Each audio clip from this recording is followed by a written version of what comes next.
What is up, internet world, and welcome back to Accelerate. I'm Mike Van Hout, he's Ian McAlpine, and today we bring the RAV4 Prime.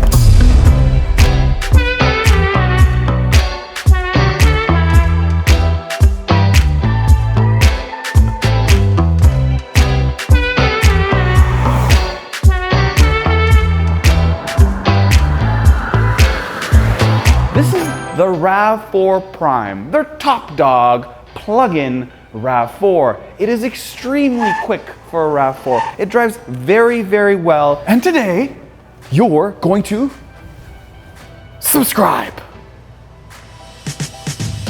So let's talk trims. You have 7 different choices when you consider the hybrid, which has a starting price of $33,000 in the LE, all the way up to the limited, which has a price of $41,000. That is in the regular hybrid. But when you're thinking about the Prime, you have 2 choices. The first one is the SE. Now the loaded one is called an XSE or a Prime XSE, and that has a price of $48,955. But interestingly enough, if you want the hybrid versus the plug-in hybrid, the cost is about $10,000. So is it $10,000 really worth it for the 42 miles of range you can get? It really depends on how you use the car, like everything else you'd buy under the sun. Okay, I have no idea what that was. However, he was using way more fuel than you will use in a Prime as long as you stay under 42 miles per day. And if you do go over, guess what? You have the engine, but not only that, if it's parked at work or wherever you're gonna go, all you need is 2.5 hours to fully charge it up if it is using 240 volts of power. If you have 120 volts and plugged into a regular outlet at your house, it takes 12 hours. So how about the competition? Well, the Tucson and the Sportage both give you 32 miles of range when the batteries are full. Then you have the Ford Escape that gives you 37 miles of range, and then you have the Outlander that gives you 38 miles of range, and then the top dog, this guy, that gives you 42 miles of range. Now the CR-V is not sold in North America as a plug-in hybrid as of yet. Maybe it will come, maybe it won't. We don't know that actual information as of now. But I also want to talk about warranty. Now warranty on this Toyota hybrid product, they give you 8 years or 100,000 miles of warranty for all hybrid parts. What is up, internet world? I am in the RAV4 Prime, and it comes with a 2.5 liter 4-banger that makes 177 horsepower and 165 pound-feet of torque. Now it comes with 3 electric motors. Put that all together and you get 302 horsepower that this RAV4 Prime makes, and that's made it to a CVT transmission. All right, let's see how fast this RAV4 Prime is. We just had the Woodland Hybrid a few months ago. That got about 7.2 seconds. So let's see how much faster this Prime is. So I'll put the gear shifter over to S here for sport. I have it in sport mode, and I do have it in hybrid mode so that we're using both the electric motors and the engine. All right, here we go. Give it some beans. Ooh, what the heck was that? 5.8 seconds though. That is fast. Man, the wheels were slipping like crazy at the beginning there. With some more grippy tires, this RAV4 could probably go even faster. But there you have it. The RAV4 Prime is faster than a Ford Ranger Raptor and almost as fast as an Integra Type S. To the front of this Toyota RAV4 hybrid plug-in. Now on the top here you will see you don't have a flat hood. There is some bumps and creases to give it a little bit more of a sporty feel. Now the thing people complain about is really this badge. Now I know they have the blue around it to indicate that it's a hybrid, but the style and the quality of it when you look at it closely, it just looks kind of cheap. So I would probably ditch that badge if you get one and put a nice black one on there. Now as far as the grille goes, it is piano black. I like this diamond design. It's not vertical, it is a horizontal diamond design. Nice big straight lower front bumper with more piano black. All right, the side of the Toyota RAV4 Prime. Starting at the top here, you have black fender flares, and they're not regular black. They are piano black. They are shiny because, well, it looks fancy. Moving down, these wheels. You can get fancier wheels when you get the XSE. These guys are 18s. But what caught my eye is this inner fender liner. Normally, it would just be plastic, but this is a coated plastic, sort of a hybrid, no pun, between a carpeted inner fender liner and a plastic one. And then you have the plug-in hybrid badging, piano black on the bottom, piano black on the roof rail, and that's about it for piano black. I lied, there's some more piano black up here and across the taillight. When the key's in your pocket, the front doors can allow you to lock and unlock the vehicle. There is no 360 camera on this non-XSE version, so just the regular SE. And then from there, if you're wondering what this is for, this is where you plug in your vehicle. But I want to show you this quality though. Take a look at this piece right here. It seems like there's something loose right here. Listen.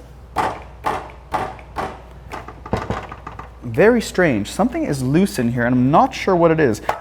Hello? What is going on? Now on the driver's side is where you put your fuel in this RAV4. Moving to the back, you have a third brake light up there, your wiper, of course your badge that has blue in it. Then you have your RAV4 Prime, just letting everybody know that you drive the top dog Prime. It is an SC, and if you're asking where the piano black is, well, it is not easy to spot. Yep, they moved it from inside the cabin to everywhere on the outside, including a lot of it on the back. But there is positive news, guys. You actually have exhaust tips. And considering this is a full-out hybrid, a plug-in hybrid, the most hybrid you can get, you get actually exhaust tips. Or you actually get exhaust tips, one of the two. But the fact is that all vehicles nowadays leaning into that motion don't even have exhaust tips. They hide downstairs or underneath the back of the car. Here we are in the Prime SE. Okay, very standardized dash. Now it's not the newest Toyota dash out there, but it's pretty simple and easy to use. A lot of big buttons and yeah, can't really get confused on what you're touching. So let's talk about screens for a second. You get a 7-inch driver's display that can be upgraded to a 12.3-inch screen. And then you have an 8-inch screen for everybody else called the infotainment screen. And this screen appears that it should be a 10.5-inch screen, but that's an option. And I say that because this bezel and the whole screen itself looks like it should be a 10.5-inch screen, but it's not. It's a 8-inch screen. Anyways, back to everything else. You have automatic windows on all four corners. You have front heated windshield. Not like Jaguar or Range Rover that has these little lines in it. It actually has a heating element on the bottom where your wipers are. Anyways, back to the screen I was talking about. On the left-hand side, on the actual display, I have my off, charge, eco, and power, sort of a tachometer per se.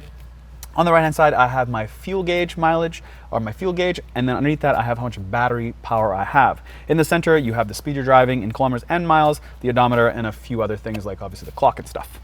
On the right-hand side here, pretty straightforward, nice big vents, your 4-ways, and then massive HVAC controls. On the left-hand side here is for the temperature for me, and the right-hand side is temperature for the passenger. You can adjust your fan speed, obviously, your eco mode, and then of course to recirculate and all those basic things. You have 2 increments of heated seats on either side. You have a low and you have a high, and then you have stability program, which is a button that you can hit. This does have a push button start, so bam, I hit it, off we go. On the steering wheel, it is not powered, it is manual, but it is tilt and telescopic. And do you have a heated steering wheel? The answer is no, you don't. So there's your heated windshield button, and I totally screwed up. That is your heated steering wheel button, so that is good. My bad, it's been a rough day. You have an electromechanical parking brake, you do have your brake hold. If you hold this EV button down, you can force hold the EV so you don't actually use the engine by hitting this button. Then you have your different drive modes. You have Eco, Sport, and then when you push down, you have Normal. And then you also have a trail mode. When you hit it, I guess that's what the piano black fender flares are for. And on the right, you have your park, reverse, neutral drive, and of course you have sport, which manual shifters because there's no paddles on this bad boy. And then what about charging? Well, you have a USB right underneath and a 12 volt. The USB-Cs are underneath this glove box. I lift it up and there's 2 USB-Cs. And then of course you have 2 large cup holders with a huge pocket. So if you actually do drop stuff in it, it's pretty safe in this big black hole. Toyota's done a good job when it comes to storage. There's a lot of storage, like this little inlet here on the left-hand side for the driver, and then a large big pocket here for the passenger. And then the pockets in the doors on either side can fit a pretty big water bottle and a whole bunch of chips. Now, what I do applaud Toyota for is the ability to still keep cloth seats. This has a lot of options, but you have cloth seats, and that is amazing. Sometimes you don't want to have leather, and I applaud that. What do you guys think? Now, with these seats, you do get lumbar support. So cloth seats, lumbar support. Back seat of this Toyota RAV4 Prime. Now, I don't know what this is, but if you take a look at this right here on this sill, what is that? That looks like a weapon. Love the design. And that design is incorporated in the seats, kind of, but these look more like little waves. Anyways, if you have your cell phone and it's starting to die and it's USB-C, you're in luck.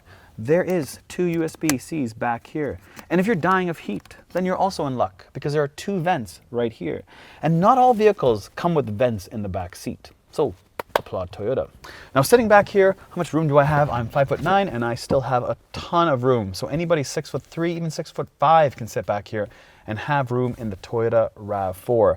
These seats in front of me don't really obstruct my vision. They are good, nice and rounded. They actually look like pretty good sports seats back here. Really good quality, I think. That's what I think. Anyways, when I put this down, what do I got? I got 2 cup holders.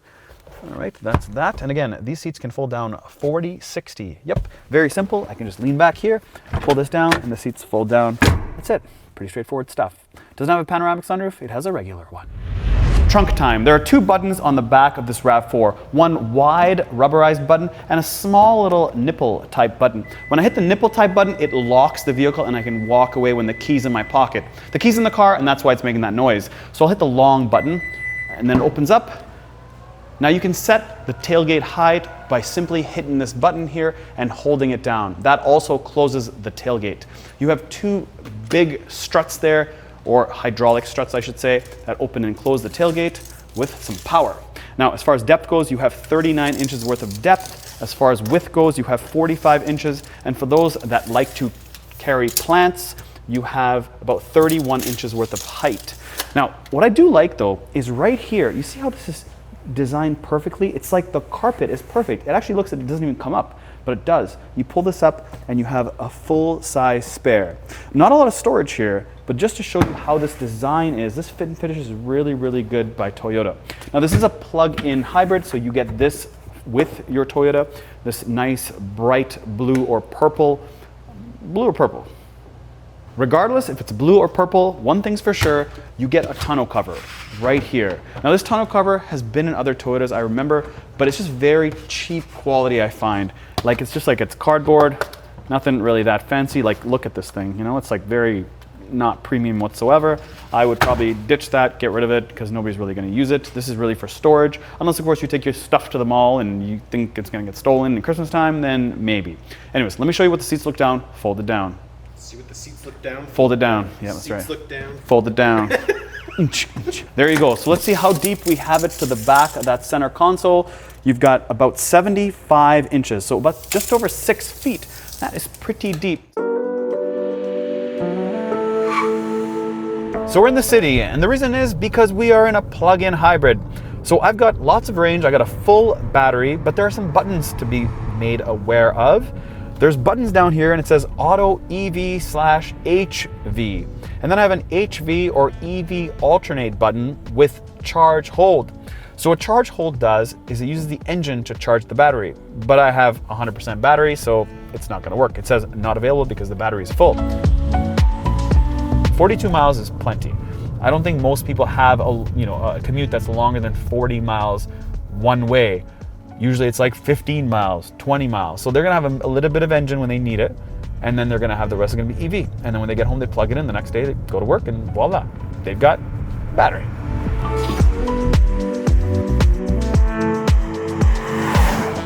So I picked up this car from Mike about 2 days ago. We swapped. He has the Ranger Raptor now, and I'm driving this. Huge stark difference between the 2 vehicles.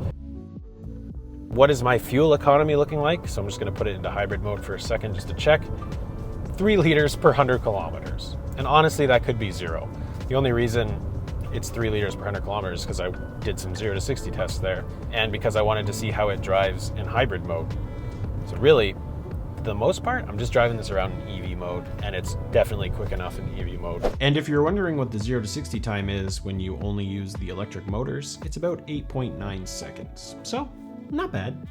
It definitely feels like a much faster vehicle when you have it in hybrid mode though. Yeah, like it's very torquey once you get into hybrid mode.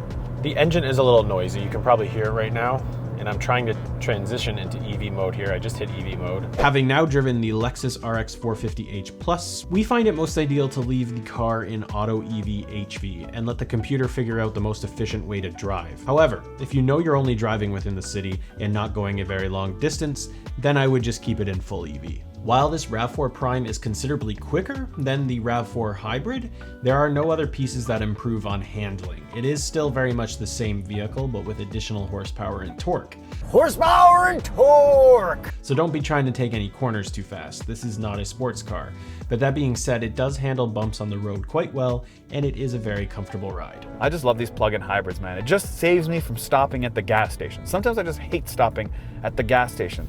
And if you want to just have a commuter car to zip back and forth, something easy, fun, that's versatile, I mean, this thing is amazing. And they hold such good resale value that these things are sometimes a no-brainer. I mean, I know cars and vehicles in general have just shot up in price past 2020, but I mean, this is just really good. I know that might not have all the features at this price point that you'd expect, but remember what the battery costs, there's a value there, right? So keep that in mind.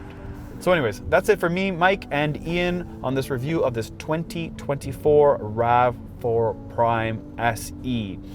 If you haven't subscribed, please go ahead and do so. We appreciate all the love we can get, and we'll catch you on the next one.